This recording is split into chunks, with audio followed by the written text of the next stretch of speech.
Hey everyone! Today I am going to talk about how to overcome luck in poker. So pay attention. I know some of you guys think there is a lot of luck in poker, and guess what? You're right, there is a lot of luck in poker, but let's dig into this topic a little deeper. And sorry if you are not a math person, you might want to move on to the next video because there might be a decent amount of math in this episode. So to begin with, poker is a long run game. If you don't understand that, then you are not thinking of poker correctly. We'll start off with the math of flipping a coin, heads or tails. There's a 50% chance of flipping heads, and there's a 50% chance of flipping tails. So, what are the chances of flipping tails 2 times in a row? The way I would do the math is it's a 50% chance of flipping tails on the first flip, and when I do get that, then there's a 50% chance that I will get a second tails on the second flip. So if you take the 50% times the 50%, you get 25% chance I am going to get 2 tails in a row. How about 3 tails in a row? Well, if you're following the math so far, you just simply multiply by another 50%, and it's actually 12.5% chance you're going to flip 3 tails in a row. So how about we get really extreme now? How about, what are the chances of flipping 10 tails in a row?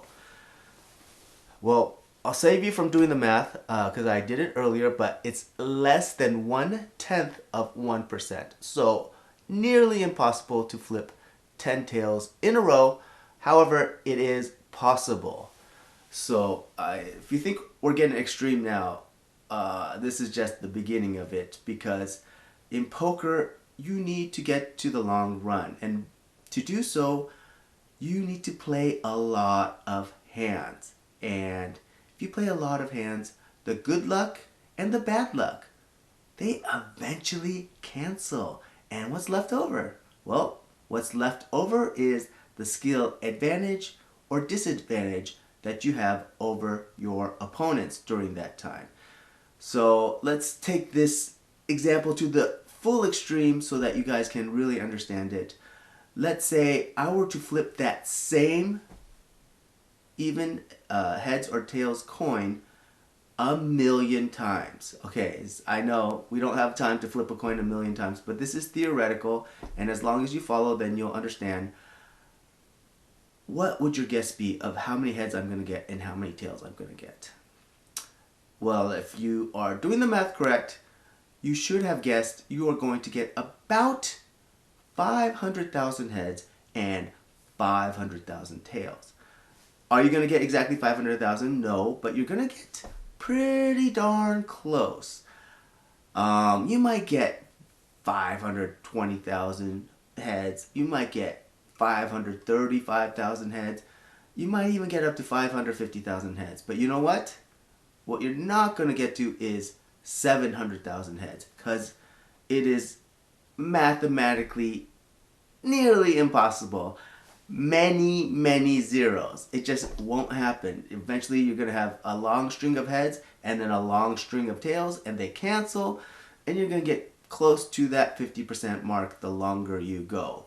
So I hope that makes sense. You are never going to be flipping 700,000 tails or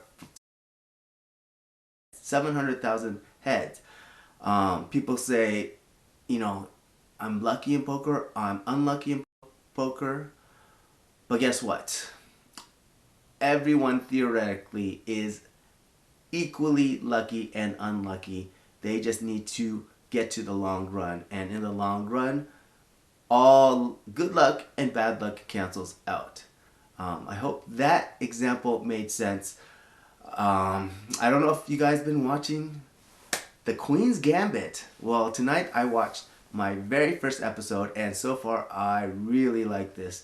It's about chess, which people didn't think could get many ratings, but from what I hear, it is very popular, and I loved the first episode, and I played chess when I was a kid. I was good amongst my age. I was better than average for sure. I would place in some trophies here and there, third, second, first sometimes.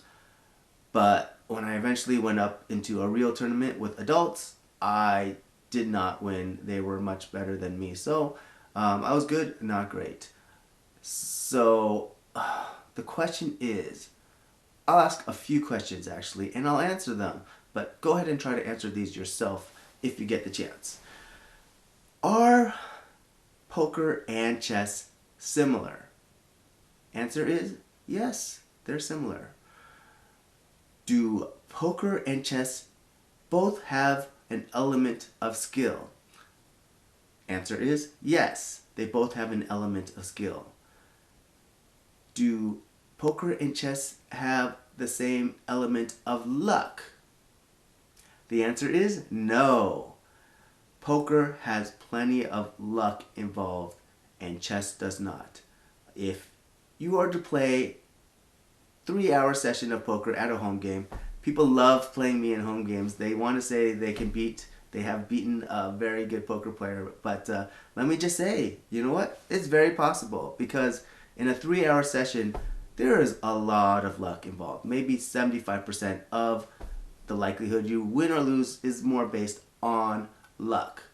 However, you beat me that night, but we play 8 hours a day, every day, for 3 months, and I would say, unless you're a poker stud, you will probably lose your lunch money. And if you are a poker stud and a genius, you would probably take my lunch money. So when you play enough hands, the skill ends up dominating your results. So, is luck good or bad for poker? That's a great question. Pros, it's part of our profession that every once in a while we get all the money in good and we're so happy and we get sucked out on the river or something. And as a pro, it's a tough part of your job, but guess what? It is 100% necessary aspect of your job. You just need to say thank you to the poker gods that the poker economy is working as it should. So let me give you some historic facts. Number one, I will say, I don't know if you guys know, but there is a poker tournament every year. The biggest poker tournament in the year is held at Las Vegas, Nevada. The World Series of Poker, held in July-August time frame. And anyone from around the world is allowed to buy into this tournament with their own money, $10,000. Anyone in the world can join if they have that $10,000. So back in the poker boom, after the Chris Moneymaker effect and poker having a lot of popularity, they got in 2006 8,773 players, each putting up $10,000, creating a gigantic prize pool, and the winner, Jamie Gold, walks away with $12 million.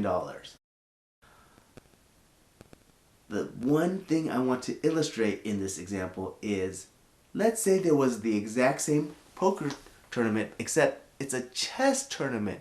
Anyone in the world can show up, and if they pay $10,000, they can enter it, and the person who wins each bracket and beats every single bracket all the way up until the very end wins a majority of that prize pool. A question for you: how many people would attend this chess tournament? I'll give you a couple seconds to think about it. All right. Do you think it's going to be similar to poker? Can they get up to 8,773 chess players in this tournament? I would say no. They're not going to get that many players. Maybe 5,000? No. What are we talking here? 1,000? I would say no. I'm going to just randomly guess, and this is not a correct answer, but my guess would be something like 35, 40 players. Why? Because in chess there is not very much luck involved, and even though I'm pretty good at chess, would I spend $10,000 of my own hard earned money on a chess tournament against the best in the world? Heck no. That would be like lighting my money on fire, because even if I'm decent, I might go up against a Gary Kasparov, or depending on your age, back in the day, Bobby Fischer, which they would destroy me in their sleep. They're that good. So I wouldn't do that tournament, and neither should most people in the world. And you're only going to get the very best of the best, that have a lot of ego and pride, that wants to win that championship, world championship of chess. But you're not going to get that many. So I hope you guys can see that difference, in that poker, you are going to get a lot of people, because every once in a while these bad players win and they think they have a real chance, and they do have a luck chance of winning the World Series of Poker main event, but the likelihood is not favorable. I'll just leave it at that. I hope that makes sense. I think I just have an amazing respect for the great poker players out there. I think I'm a very, very, very good poker player, but I have to admit there are just geniuses out there, and it's like talking to a computer that just processes data and facts and knowledge, and it's just impressive how they can think.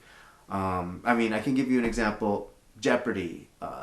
Some of the biggest winners of Jeopardy. I think the second biggest winner of all time in Jeopardy, by the name of James H., I believe, and he was a poker player, professional gambler slash poker player. They're just smart people. Someone I play poker with, Ryan H., also just went on Jeopardy, and he had a nice little run there. So they're just smart people. I definitely, the good ones, I have full respect for, and I hope you understand why. Because there's another example is I would say online poker players are the best players in the world, better than the brick and mortar live poker players. Why?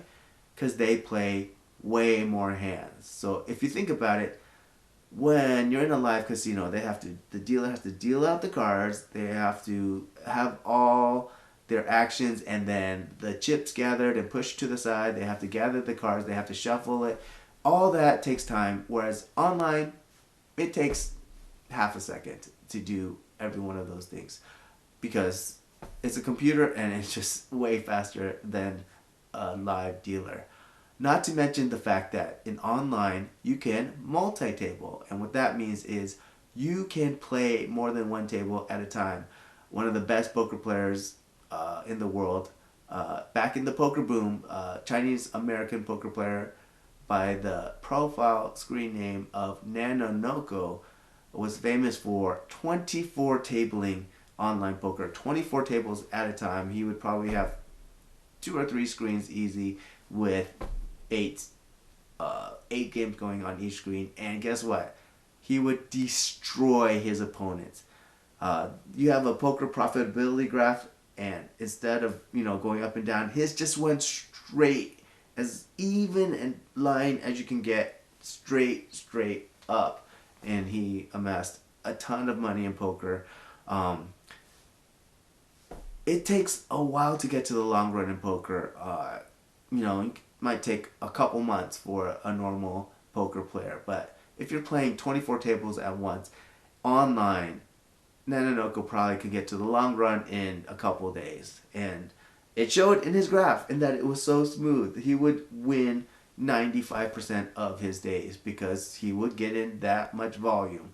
So I hope that makes sense to you. How do you beat luck in poker?